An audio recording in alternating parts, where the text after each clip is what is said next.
প্রত্যেকটা বাজেট আমরা দেখছি গত 15 বছরে 10 থেকে 20% বাজেট আকার বেড়েছে।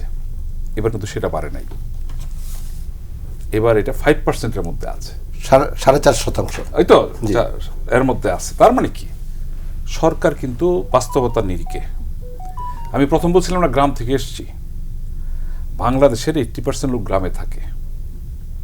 তাদের যদি মানে গোয়াল ভরা শহর হয়ে গেছে না, গতবার বলছিলেন গ্রাম হবে শহর, গ্রাম বলে তো কিছু নাই। না না, আমি বলছি হ্যাঁ তাদের সুবিধা তো আছে, রাস্তাঘাট আছে, স্কুল আপনি যে বললেন না, এখন কিন্তু গ্রামের সব স্কুল এমপিভুক্ত, হাই স্কুল আর প্রাইমারি স্কুল সরকারি।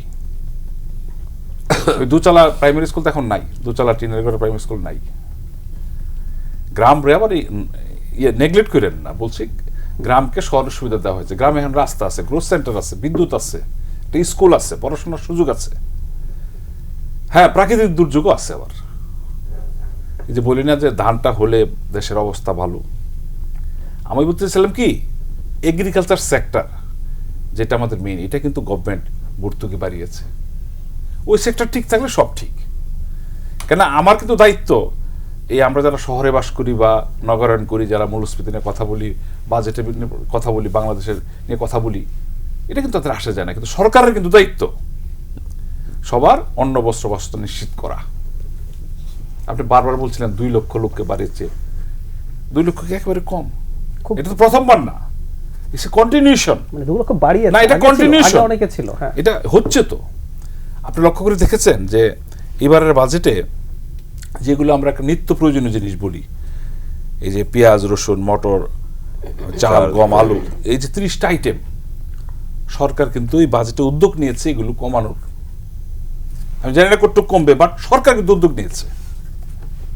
মোবাইলে কথা বলার খরচ বাড়বে, এবার অবশ্যই বাড়ানো উচিত, মোবাইল নিয়ন্ত্রণ করা উচিত, আকাশ নিয়ন্ত্রণ করা উচিত। আমি তো বলছি, আমার ওটা দাবি। কারণ আমরা আকাশ একদম ওপেন করে দিয়েছি, এত বেশি মানে অপব্যবহার হচ্ছে, নিয়ন্ত্রণ করা উচিত। হ্যাঁ, এটা তো বললেন না নিত্য প্রয়োজনীয় জিনিস। আরেকটা কমিয়েছে, দেখুন আমাদের একটা প্লেন থাকলে ভালো হতো, উড়োজাহাজের ইঞ্জিনের খরচ কমবে। আমার একটা প্লেন নাই ঘটনাচক্রে। না, গণমানুষের কথা বললেন তো, আমি বললাম সরকার কিন্তু উদ্যোগ নিচ্ছে এগুলো কমানোর জন্য। দেখেন, সরকারের যে ক্রাইসিস নাই, চ্যালেঞ্জ নাই, সংকট নাই, এটিকে অস্বীকার করার জো আছে, বাট মোকাবেলা করার সৎসাহস আছে। জি না, ডাক্তার একটা কোশ্চেন করতে চাই, আপনি যত টাকাই বলেন 66,000 কোটি টাকা বাজেট, এবার 7,97,000 কোটি টাকা হয়েছে, তাই তো?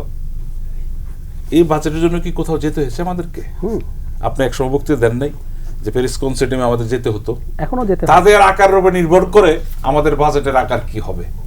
দেখেন, এইবারের বাজেট তো আমরা মনে করছিলাম গতবার হচ্ছে কম হবে, হয়নি তো।